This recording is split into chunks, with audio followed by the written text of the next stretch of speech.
left the military and I went to college, I went counseling 3 years.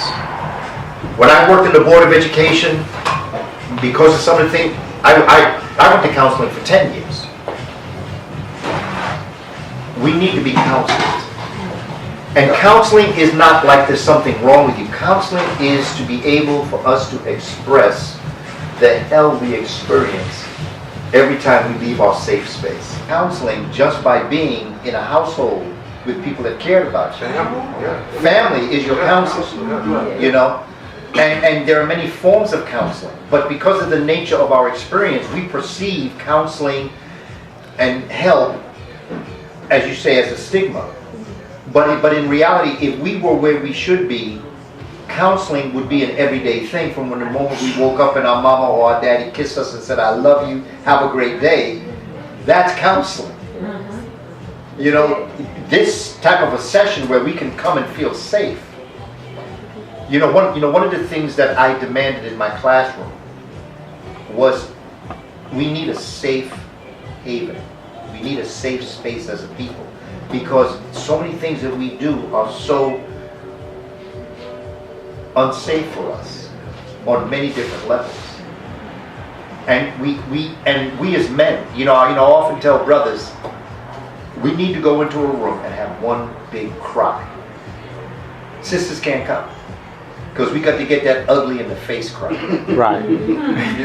Yeah. That boo-hoo, where your face is contorted, to let all this that we've, There you go. it's been handed down for many of us generationally. PTSS. Joy Degree calls it transgenerational or intergenerational pain. It's been handed down, and then we live it, and then we hand it down to our children. We hand it to our people, to our friends. I refuse to. I understand the challenges that are here in Chicago, but we have it in New York. We have it in Little Rock, Arkansas. Mm-hmm. We have it in Detroit. Yeah. And it's important by matter of degree. What has happened to us as a people, by matter of degree, it impacts us all. It's all over the place. Maybe in Chicago, for whatever reason, there are certain situations that will make it a certain way. Like when I was going to look for my water, I went to a gas station. That place was locked up. They have to buzz me in, and then they have to buzz me into the store. Welcome to Chicago. But you want to know something? That's the way it looks in Jamaica, West Indies. Seriously? In Jamaica, West Indies, they've got gates up. In Jamaica, I was scared to death. My wife is Jamaican, and when we visit her family, when you go to Jamaica and you go to bed at night, like they have the living room, right? Like say that this is the living room, and let's say that this is where the beds are. They have gates. And I asked my wife's grandmother, I said, "But Mother Gwen," I said, "there's a fire and you forgot where you put the keys." Jamaica has gates on their windows, on their doors, inside the house. And what's interesting is, Bob Marley is my hero. I was turned on to him from Nachi Dread, Positive Vibration. 1975. I was introduced to Bob Marley, and I saw that picture with the dreads, man. I said, "Whoa, that's something else." And he had a song called Trenchtown Rock, and I used to vibe on Trenchtown Rock. And this was before I was married. This was before I had gone to Jamaica. So when I went to Jamaica, if people say, "Well, what do you want to do now that you're here?" I said, "I want to go to Trenchtown." They said, "You go to Trenchtown?" Wait a minute, we're going to talk about what restaurant you want to go eat, or what beach you want to go to, or Ocho Rios, or the grill. I said, "No, I want to go to Trenchtown. I want to rock in Trenchtown." And they said, and nobody would take me. They said, "That's Batman land." Mm-hmm. Nobody would take me to Trenchtown. You still can't go there. Still can't go there? Not really. You have to be gone by 6 o'clock. But you know what? Nighttime hit.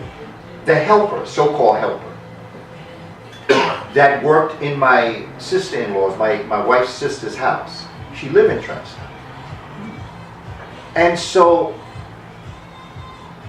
I found out that she lived in Trenchtown. So I said to her, I said, look, I want to go to Trenchtown. Nobody take me to Trenchtown. You know, can you take me to Trenchtown? I want to go to Trenchtown. So everybody got in the car. She was there, and we drove. And then she stopped the car, and she got out the car. And I was waiting a while. And I said, I said, take her a while. Did she go to the store? So she said, no, she went into the house to put something down. And I said, wait a minute. You told me she lived in Trenchtown. And they said, yeah, this is Trenchtown. The only difference between Trenchtown and the project I grew up in is that they have dirt road. Whereas in projects they have cement. 3-story buildings. I lived in a 6-story. Same place I grew up. Here they have us fearing our own people. Yes. Me as an American, they have me afraid to go to Trenchtown. And then when I find out it's Trenchtown, before she even comes, I jump out the car. And there's a Rasta man there. I say, hey, Rasta. And then we talking, we going back. I'm telling him about New York, and we're having really a great conversation. And all of those mythologies, I'm not saying that we don't have our challenges.